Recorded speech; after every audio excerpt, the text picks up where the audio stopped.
couple months ago, we made the interview with Glen Christiansen, and the interview got a lot of feedback, and we decided to make another one and go deeper in the concepts mentioned in the previous interview. Hello, Glen. Hello. Okay, now we have some questions. Last time we spoke about the motivation, and let's go another question. How do you think? What motivates a person better, the victories or defeats? Yeah, this is case sensitive. All the people are different. But in your 38 years coach experience, do you have some examples in your career that some swimmer had defeat and after that improved his results, or vice versa? Well, I think it's both, because each person is different, each human being, each swimmer. But for example, in my own case, defeats motivated me more than victories, because of course victory motivated me or motivates me, but from the defeats you usually learn more than from the victories.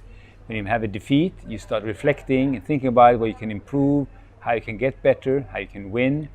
And so this is a good, but it has to be packaged right, of course, from the coach and from the parents to motivate this person to go on and to have success. And you coach adults and the kids. When you coach the kids, do their parents come to you with some advices how you have to coach their kids, because they read some book or something in internet? And if they come to you with some claim that you have to accelerate the training for their kids, was it happen with you and how you handle it? Well, of course it happens when you coach young human beings, children, youth, that the parents have an idea. Of course, I listen to the parents, but in general, I try to explain this, that this is what I do professionally for a living, and I've done all my life. So I usually know the situation of coaching better than the parent. And I listen to the parents, and of course some children have special personalities or special needs, and then I, of course, if I haven't noticed that, I'm grateful for those advices and to consider that. But when I was a swimmer, my father drove me to my training early in the morning and picked me up from the training and late in the evenings. And sometimes some parents will be at the training and he never came to the training, and I liked that because that made me relaxed. I didn't need him there, but I asked him one time, why don't you go and sit and look at the training? And he said, Glenn, I'm trying to do what I can. I'm a parent. I try to be a good father, which he really was. And the coaching, I let the coaches do. And this is basically my message. But yes, parents, welcome, especially about the kids' personalities and strengths and weaknesses and concerns. But in the end of the day, we have to do what we are meant to do. And that is, for me, in my case, this thing is a coaching. Can you give some tips for the parents for they can motivate their kids swimming, to go swimming? Well, it's that's a good question, because to motivate the child is to encourage the child. The best in motivation is encouragement, and I don't think the right motivation is to say, if you swim this and this fast, I'll buy you a car or a new computer game and so on. You can do it, but it's not necessarily the best. The sport should be fun. The drive should be from within the children. And if you're not there, then we have to try and find stimulus. But training camps, or for example, to see new places and meet new people, new friendship. These are the things that I think should motivate, and try to teach the child that to try for something is a win. To not give up, that's a win, regardless of the place, it's the 1st or the 10th or the 20th. In the last interview, we were talking about the coach career. You gave some advices for the coaches who start their career. And how is life of the coach, and how you spend your day? Oh, it can be a very glamorous life if you just look at it from outside, and you go to sunny places and have swim camps, and you just sit around the pool deck and looking at the other people working. but this is not the way it is. This is not the reality. Usually it starts very early in the morning. It's not unusual that you get up at 4:30 or 5 o'clock when you have morning trainings, and you're coaching for several hours in the mornings, and then after that you have something to eat, and then you start planning the training or documenting the training, what you have done, and different meetings, and in the afternoon you have training again, and so the coaching is wonderful. I'm very grateful for that, but it's also it's a hard work, and you can make it comfortable, but then you're not going to get the results. So one of my rules, for example, that I never sit down unless I have to write some notes for the swimmers, or doing some lactate testing or something like that. But otherwise than that, I move the whole time, moving up and down the poolside and looking at swimmers, talking to the swimmers, advising them, and so it's a moving job. And even though you look at people moving, but you should move yourself. And interaction between the coach and the swimmers is very intense, so this is also demanding. It's wonderful, but you have to be interested in human beings. Otherwise, you're not going to be a successful coach. In your website, you have online coaching service for the swimmers. It's very interesting, but how does it work? Nowadays, it's not a problem to send the training program online, but how you review the results? How online swimmers know that they're doing it good or bad? Well, I do it in different ways. It's something I developed years ago, this online coaching. And first of all, the biggest challenge is, of course, when I haven't met the person before. Usually, there are people that I know, that I meet in camps or competition, or that heard of me and known them from the past. But it's basically like this. If I haven't met you, that you fill out a form where I get to know you as a swimming person, your background, how much you're training, your strength, your weaknesses, and your goals, of course. And then I put in together programs for you, and personalized, tailor-made programs just for you. And you will get new programs every week from me, and then it's up to you, the swimmer, to respond to me. So the more feedback I have and information from the swimmer, the better coaching, of course, I can do, and the swimmer can develop. And the last years we've been very successful in this cooperation, my online swimmers and myself, and everything from recreational level to world championship level. So this is really rewarding for myself, and it's really fun to see the results. You're also the co-author of the book for the swimming, and for whom is what written and what we can find in it. Oh, this is a story. I've done a book in Japan many years ago, almost 20 years ago, A Life of Swimming. I don't know if it can be bought anymore in Japan, but that was for adults and to technique and interest them in swimming and get them going for swimming. And I've done a book with the Swedish Swimming Federation, also for adult swimming, improving technique and training ideas. And just lately I've done a book together with Franziska Wischmann in Germany. This book is in German, and this is also about techniques of the 4 strokes, starts and turns, training methods, mental training, how to find the right attitude and to motivate yourself for competitions. And yeah, that book is called Schwimmen, which means swimming in German. That can be found if you Google it on Amazon, actually. You have very strong athlete swimmer background. Did you think about if you wouldn't have swimming background, for example, you had another background, let's say volleyball, how it would change your vision of swimming coach?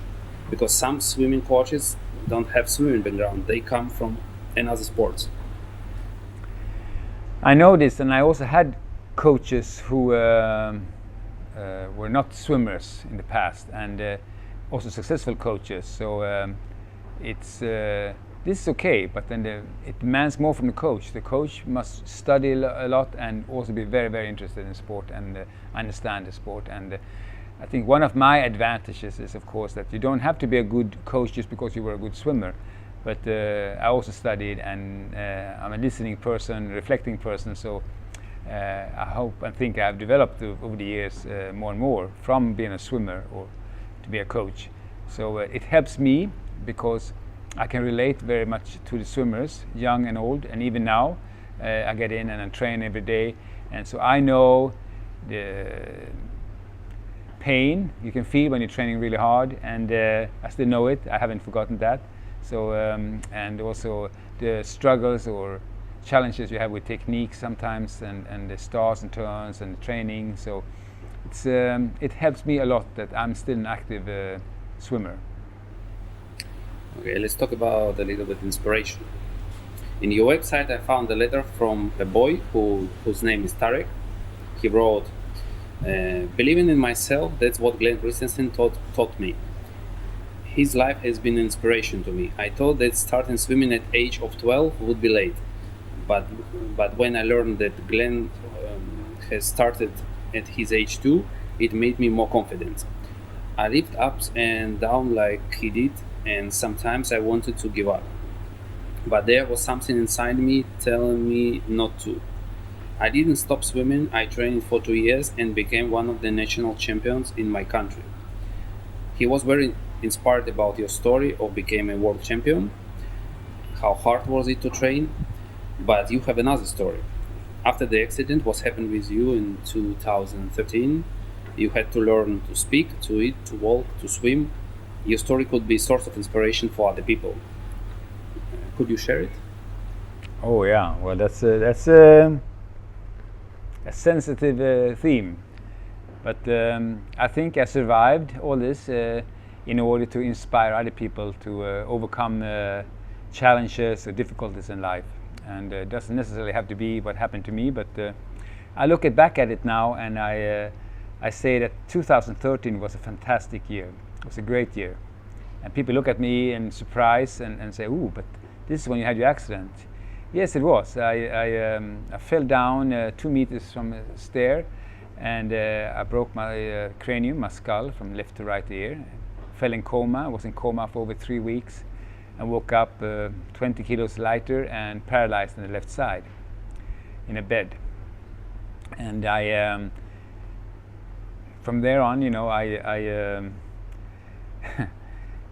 I realized I have now to take some of my power as a swimmer, not only physically, but more mentally.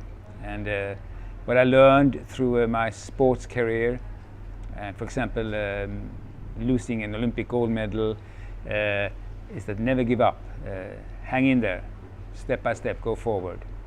And yeah, this is my story, and I'm here, and I think what happened has a meaning, and I'm now, as you can see, strong again, and it took a long time, but everybody else around me says it's a short time. So, yes, I had an accident, and like I told you, and I started, and first of all, I have to do some rehab training. First, I had to learn to eat myself, and to drink, and then after a while, they took me out of the bed and put me in a wheelchair, so I could go around in the wheelchair. And the next step was to learn to walk again on something called a rollator, and then I could walk with support, and step by step, and finally it released me from the hospital some months later, and I was able to just start really rehab training in the gym. Have good friends who supported me there, and the swimming, it took me about 2 months before I was allowed to swim again. They did a lot of research on my skull and my ears, and to see if it was okay to go into the water. And on the 26th of April, I remember this date very much, I was allowed to swim again, and I went to the pool right away. I had the accident on the 9th of February, so for me it was a long time, and I was really eager to go to the pool. Standing by the poolside, first I didn't know what to do, and so I realized that I couldn't dive and anything like that anymore. I had to learn it from new, so I walked into the pool through the stairs, which was good. And I swam a few laps back and forth, but since I lost so much power, I was very slow, and I hardly could get the arms above the water in freestyle. But I did it, and the next day I went to the pool again, and I asked the lifeguard, Axel, there to time me for a lap for 25 meters. And he just shook his head, because he was an elite swimmer also, and said, no, Glenn, you don't want that. And I said, yes, I want to know my time for 25 freestyle. And he said, well, you know why, Glenn? Because he saw how weak and slow I was. So because I told him I want to know where I am now, and then I will have a goal to improve myself and take it from there. So okay, he agreed. So I pushed from the wall and swam at 25 freestyle, the strongest I could. And when I looked at the clock afterwards, it was 30 seconds. I swam at 25 freestyle in 30 seconds. Let's say before the accident, I was swimming in 12 seconds. And but it didn't make me depressed. It made me happy, because okay, this is where I am now, and now I will train and train and train to get better. And that day I actually even cried inside my goggles of happiness. Next day I asked him to time me for 50-meter breaststroke, my favorite stroke, my champion stroke, and he agreed again, and I swam the 50 breaststroke in 59 seconds. And before that, the accident, I had won the World Championships in my age group in 32 seconds. So that was a big difference. But there was time to start training then and take it step by step. And I just realized that the breaststroke was maybe not the easiest stroke for me to swim after the accident, since I lost so much power, and the coordination and the left hand was not really easy to control. So I started to do freestyle, and because freestyle was easier. So I swam and started training step by step. And every day I did some training, rehab training in the gym, starting with one push-up, and then I could do some more simple exercises. And anyway, long story, but shortly, 6 months after my accident, I won an open water race of 2.5 kilometers in the Elbe in Hamburg. And 1 week later, I won a race in Japan in the ocean, 3 kilometers, in new best times, under 40 minutes. That made me very happy. Maybe it's not important to win again, but it was important for me to give my confidence back. So of course, a thing like this changes a person, and I am grateful for every day now. I wake up every morning and I'm happy, because I am waking up, and I can stand, I can walk, I can bicycle again, I can do all these things that I actually had to learn from scratch again. And I can do what I love, and that is coaching, helping other people to be better swimmer, to enjoy the swimming more. And so this is my motivation, and I think I can motivate people even better now through my experience of this accident. So I'm grateful for that it happened, and I think, like I said in the beginning, my role here in life, or what I should do is to inspire people and help people to get stronger and more confident.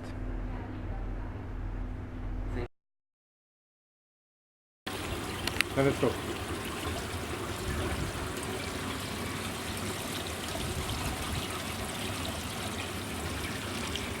Okay. Take your marks. Go!